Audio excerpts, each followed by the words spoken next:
So we were all at dinner. It was my husband, me, my mom, and I believe my younger sister. And we're all sitting at dinner, and Sydney was young. She was like 8 years old, 8 or 9 years old. And we're all talking about supplements and vitamins and da da da da da. So I was like, John was like, yeah, I take a lot of vitamin E. And I was like, you got to stop taking a lot of vitamin E because of your prostate. And Sydney jumps up and she's like, Mom, I take vitamin E. What about my prostate? I was like, girl, we going to have a talk. What's going to happen to my prostate? And I was like, oh my God, what have I done? What have I not done?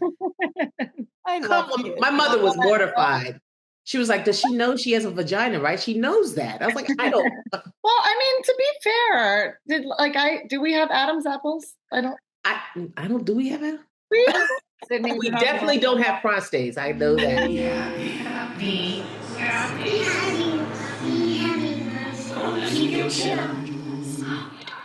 Producer Jess here. Today, we're welcoming back Kelly Park for part 3 of our ongoing, heartfelt, and very real conversation. And trust us, this one goes everywhere in the best way. I first met Kelly when she and her husband, John, spoke on a First Entertainment Credit Union panel focused on how parents can support their child's success while safeguarding their well-being and financial future. I was immediately struck by their teamwork, supporting their daughter's career while continuing to nurture their own creative lives and the way they rise together as a family. It was inspiring then, and it continues to be now. In this episode, Shelly, and Kelly drop right into the kind of conversation that feels like you're sitting in the room with them. Honest, funny, reflective, and deeply human. They talk about wellness and self-care at the turning of a new year, navigating menopause, sulfur baths, they work, ultrasounds with no radiation, journaling as a grounding practice, and what it means to truly listen to your body. You'll laugh a lot about pets, chaotic homes filled with love, cat cameos, bearded dragons turning yellow with joy, and the magic of living in a beautiful energy-filled house. And of course, Kelly shares about directing The Neighborhood, including her final episode, a powerful full circle moment after years with the show. Be sure to check out The Neighborhood Christmas Special, Welcome to Secrets and Santa, streaming now on Paramount+, CBS, Hulu, Pluto TV, Roku, and more. This episode is about seasons changing, relationships evolving, love, creativity, and choosing joy, even in the messy middle. Let's dive in. Kelly! The Hawk is out. Yes. You guys haven't seen The Hawk. It looks great. Thank you. I wanted to talk kind of like about wellness and self-care and New Year. Like things are, we're at the end of something and the beginning of something. Well, I heard that this is the end of the year of the snake. Yeah. And I don't know about y'all, but I am cleaning house. I feel that this level of clarity is really hitting me at the end of right this timely. The calendar year is interesting because it's like this year is always rolling. It's so interesting to have like New Year's resolutions where it's just a day. It's just January 1. My whole year, I'm always trying for betterment and self and all of that. But like, there's something about the end of this year that feels very, very, I can see where old patterns are leaving and it feels. Yeah. Even people are kind of,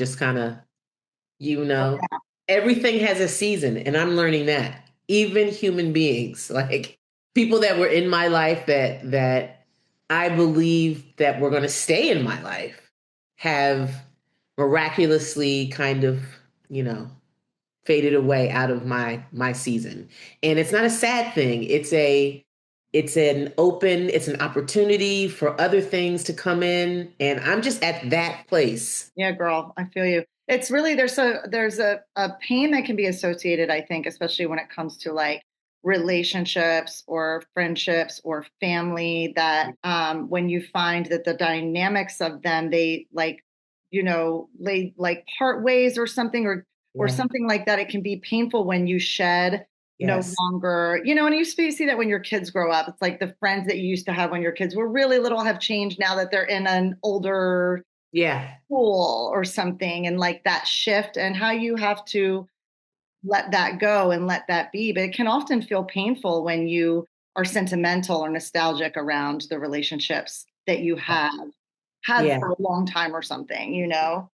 Yeah, that's a great point. Also wellness. So my husband and I just celebrated 29 years married, which is impossible because we're only 35. Girl, you said you were 25 last time and you haven't aged one Did bit. I? You look amazing. Congratulations. That's a humongous. Now, this is 29 years of marriage or since you met? 29 years of marriage. And how long since you met? 30 years. Wow. Isn't that crazy? Like, we're going to the chapel right now. We're going right now. When you know, you know. You know? When you know, you know. When you know, you just know. You have to trust. So 29 years. And we decided, you know what? Let's do something. Let's do some self-care. So we went to this place called Jacumba Wellness Spa. Oh. It is, first of all, it was tranquil and eye-opening. It's the sulfur springs. And I'm in my season of menopausal season. Oh, we all are. Okay. So sulfur apparently helps with all of it, with aching bones, with nighttime sweats, with everything. So when I was there and I'm sitting in these sulfur pools and I slept at night, I didn't sweat, woke up, my neck didn't, it was amazing. Right. It was my breath was different. My breathing was different. And I just realized, I was like, I have to do this more often. I have to really do my research on what I need for my body. Yeah. Do you know what I mean? Yeah. And not just pass it off as, okay, menopause, this is going to hurt.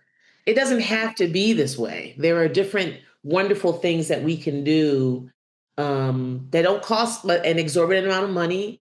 And so I went on Amazon. I'm like, let me see if they have sulfur tablets I can add to my bath. And I found them. Yes. Really? $8.99, and I've been using them. Come on. Come on. $8.99. You do it every day?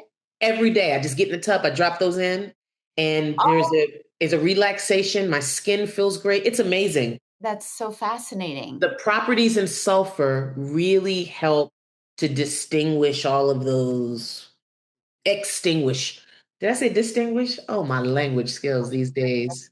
Extinguish it all. Fuck it. Extinguish it all. So it gets rid of all that shit. That's what I'm saying. I'm on hormone replacement therapy now. Are you? Yeah. Okay. How's that? Well, it's been interesting. My night sweats went away. Yep. And, my libido was like better. And all that stuff was improving. Yeah. But then I kind of messed up. It's even my doctor, she said to me, she was like, I just looked at your blood results and your levels are still really low. And I'm disappointed in that. And I was like, we need doctors like you that care. And so even my doctor, I was like, I'm so grateful for you. She was like, yeah, I'm trying to figure it all out. Like maybe I can increase your estrogen, like the progesterone, maybe we can do the testosterone. Like it's a whole thing. Yeah. Anyway, it's been good. For a while there, I was a bit messed up. And I started having my period again. This could be off the record. It depends. Jessica, get out of here. Jessica, you can keep it on. You can keep it off, whatever you want. But I started bleeding again. Wow. After not bleeding for 2 years. Come on. Is that what they want? Is that what we want from this to regulate? But I don't know. It's my uterus is shedding. Yeah. And there's like. And it's new blood? It's new blood, like a real period. Yeah. Wow. I've never heard of that ever. But I don't know, and apparently it can be a side effect if the hormones aren't balanced, yeah. Balanced. That's right. And so I'm trying to balance it out. And so I noticed that if I increase my progesterone, interesting, then I don't bleed. Got it. All right. Did she talk to you about breast care at all and HRT? No. Okay. Because there was a big study. They just recently said, the FDA, that HRT is safe to take now for women with dense breasts. So I'm like, I couldn't take HRT because I have dense breasts. So do I. I always have the ultrasound because they can't do the mammogram. Yeah. Right. I have both. I do it every 6 months now. Yeah, I have. Yeah, me too. Yeah. I got an MRI on Monday morning every 6 months. Every 6 months. That's right. It's a lot of us with dense breasts, I right? know. Yeah. It's interesting. I went to this place called Sono Bella, and it's a new technology that they're using. It's an ultrasound, but it's no radiation. It's incredible. And they work on each breast for like 45 minutes each, and it's incredible. So I do that in between my mammogram and my ultrasound. When I have a mammogram, I have an ultrasound, and I'm going to do that. I'm covered on all areas. And You got are. Your boobs are taken care of. Yeah. My boobs are taken care of.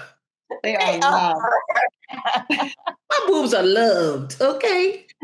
Loved. And they deserve to be, right? They deserve to be loved. Speaking of love, you know what I've been doing now? I've been journaling too, which is something really different for me because my mind is everywhere, but it allows me to kind of just calm down and focus on what I truly want to focus on and not just have the world dictating what I'm thinking all the time. Yeah. Journaling is do your morning shit, pages. Guys. Yep. And night pages. What are you discovering? I'm discovering that I'm kind of romantic. It's interesting. Like I talk about my husband, I write about him, I write about our past, I write about wonderful things that we used to do when we were young. I'm sentimental. I'm discovering I'm not just like this funny kind of crazy ball of energy. I have a calmness and a space that is there for me. And it's kind of like my go-to space when I want to just tune down a little bit. So I'm discovering softness. Oh, I love that. It's so cool. You and your husband have this very unique, from what you've talked about with your relationship, how young you guys were when you met, celebrating 30 years of being together, 29 being married. And you have this really beautiful disposition, it sounds like, together where you're friends. Yeah. Really good friends. He's your creative partner. He's your inspiration. And then you guys are now raising a daughter who is also a creative and you're managing her career. It just seems so all encompassing, which is so cool to see this relationship that you guys have that seems very circular. Like there's this just solid oak circle that you have together. And I think it's such a great example because I think in marriage, we hear of so many ways that it should be or what the model is. And we all have our different idea of what a model of marriage should be. Yours is one that seems like it really checks a lot of boxes. And it's just really inspiring to see that. And super loving. This is the love. This is the love. Thank you. Thank you. I needed that. And we've worked really hard at that because we didn't have those examples growing up, neither one of us. I know I wanted to be what I needed. You know what I'm saying? Yeah. I wanted to be that person. Like I needed to be all of the qualities and things I was looking for in my personal life. I wanted to be that person in a marriage for me. Mm-hmm. Does that sound crazy? Yeah, no, I get what you're saying. Yeah. It was important, and I wanted to be married forever. I just wanted to be married. I was like, God, we talk about it all the time. It's like, one day we're going to die and we're not going to have each other. And he's like, but we'll see each other on the other side. I'm like, yes, we will. Yes, we will. Aww. Thank God for that other side. Thank God for that other side. Yes. Yes. Oh, can I just say something really quick? Yes. I don't know if listeners, every time I turn around and look, there is a different cat walking. Or dog, yeah. One doesn't have a tail. I am dying inside. This is the best thing I've ever seen. I have a menagerie of animals in here, okay? I got a dog and 4 cats. We're about to get another cat. We're crazy in here. It's like they're taking turns, though. That's the best part. They're taking turns. They're rounding off. They're passing by just so we can see. Are you kidding me? I'm not even... One at a time. I haven't seen the same one come around twice. I know. Except the dog has made an appearance twice. I think he's a bit of a showboat. That's hilarious. Funniest thing I've ever seen in my life. They're just, and one He showed us his front side the first time, but when he came back around, he went counterclockwise and showed us his back side. Get out of here. Full 360 of his presence. Listeners, here comes somebody. That's the wolf kitty. That's Frida. Frida, she looks like a wolf. Hi, Frida. She's gorgeous and gray and furry. Yeah, right? I love it that you brought that up because I was thinking the same thing. And Are you kidding? But it's so funny because my mom just flew in from Canada for the holidays. Yeah. And we were talking about my crazy house, the 2 kids, and we've got the dog, and we have the hamster who just passed away. Oh, but there's going to be a new one. Okay. And but we had when we were still married, I had our bearded dragon. We had a bearded dragon, but Daddy took the bearded dragon. He's been taking care of the bearded dragon. But when I went to his house the other day, because we've got a great relationship and I go there a lot and I take the kids there, and I saw Mango and I was like, Mango. And he turned yellow. Like when lizards are really happy, they turn yellow. And he crawled up on me and he snuggled up on my neck. Get out of here. And he was all yellow and I just started crying. So I wrote that is so cool. I wrote my ex yesterday and I was like, can I have him back? You got to get him back. Who gets a bearded dragon? Like, how did you got to tell me the story of that. But anyway, we're going to get Mango back. And I was like, Mom, but my house is a crazy house. And she's like, but that's what makes it so fun. That's right. Shelly, you talk about that too. Shelly adopts she fosters way too many kittens.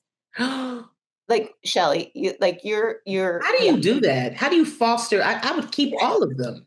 I know. Here's why we say no to keeping them, because then we have the carousel of cats roaming through with the dogs who are not on board with the cats, I will say. But right. Yeah, we do have a thing. But Cherice and I were actually just talking about this on our last record. We were talking about the craziness of our house and the actual, we can't have nice things because this is why, because our house is so crazy, but it creates this home that is very fun and loud and loved. Right. That's part of our MO. Like I was saying the other day, I had a bunch of 13-year-olds and I have a 2-bedroom, 2-bathroom condo. I don't have a lot of space. Yeah. But all these friends come, but they all want to come to my house. I'm sorry, I'm just going to and this is not all about me, but it kind of is. I walked into the choir concert, all of those 13-year-old girls, each one, when they saw me, they were like, Cherice. And yes. She's like, low key, Mom, you're kind of like the favorite. But it's because I have sorry, I'm going to swear, but I have a fucking crazy house. Yeah. But you also have a great energy. Yes. Your energy is for real. You know what I'm saying? Girls, it's all for them. Yeah. And people feel that and they're drawn to it. I'm sure babies love you. You got random animals walking up to you. I know you do. The bearded dragon is turning different colors when he sees her. I mean, come on. I have an literal owl that comes to visit me at night. See? It's all that aura, that energy. And sometimes I'm in my bedroom and I hear, and I'm like, oh, there's the owl. I gotta go. I love that. Oh, I gotta go. And he's like, ooh. These are all good things. Yeah. That's why. Not the crazy house, but the aura, beautiful energy vibe house. That's what it is. My cats are bougie. They don't touch shit. Okay. They don't touch. They'll lay on the furniture. A couple of times, I think they may have even put a pillow back. You know what I'm saying? They're so respectful. I've never seen anything like it. We can leave wine glasses out. Nothing's poured and nothing's broken. The furniture is that. We have plants everywhere. They don't care.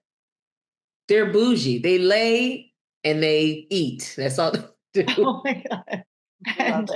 And catwalk, literally. Yes. Yeah, they catwalk. They've been doing that? That's hilarious. Oh, it's just. But what's interesting is now that we brought it to the attention, they have stopped. See? Now that you called them out on it. I said, well, they said now you've seen our work. You've seen our work. That's great. So Kelly, what have you been up to since we last spoke? Ooh, I that's a think you great question. directed the Christmas special of The Neighborhood, right? I Something like that. did. Wait, talk about that. It's on right now. It's hilarious. Oh my God. Okay. Listen, that cast and that crew, man, it was Tishina Arnold, it was Max Greenfield, Beth Beers, it was Marcel Spears, it was Cedric the Entertainer, it was all the main. Oh, and Holly Robinson Pete was in it. Oh, wow. And I sang the theme song of 21 Jump Street with them. It was Yes. hilarious. Oh my It was God. wonderful. And it was cool because Holly played my daughter's mother on a show called It's Instant Mom back in the day with Shirley Ralph and Tia Mowry. It was amazing. So it was kind of a reunion for us. And we went to the same little tiny private school in Philly called Green Street Friends. We had a wonderful teacher named Mary Austin that took these two little Black girls, me and Holly, and told us we could do anything. She was wonderful. And she changed our life. And we really bonded over that. So I had an opportunity to talk to her about that again. And it was just Christmas time. It was Black Santas everywhere. It was amazing. Amazing. Amazing. It was so good. And it was my final episode for the series. The series is going off. And so before, we have a huge table read with production meeting and table read, but table read, everyone's there. CBS is there, all the writers, all the cast. And before we started, I just had to read them something. I was like, guys, I wrote something and I just want to show you I love you. And I just poured my heart out to these people. And it was really touching and it really set the tone for my last episode on the show. How many episodes did you do with this series? Oh, I've been on it since season 2. So from season 2 to season 8. So I've done many, maybe 10, 12, probably. That's a long time. It's a long time. I know those people. We've been through COVID together. It was it was really touching just to see, where they started and where they are now. And the series is going off, but that neighborhood, that was something. That was one of my best experiences ever as a director. Creative Mamas Unplugged is produced by Breatheasy Productions with music by Jeremy Jurin. If you enjoyed this episode, please don't forget to give my mama 5 stars and keep coming back. Thanks to us kids, there are plenty of stories to tell, and you are not alone. We are inspired by you. Thank you for joining our Creative Mamas community. Support Creative Mamas Unplugged on Patreon to get your name in the credits, receive extra content, and earn some fun prizes. With this, we can keep creating, uplifting, and growing this incredible community together. We love you so much. Applause!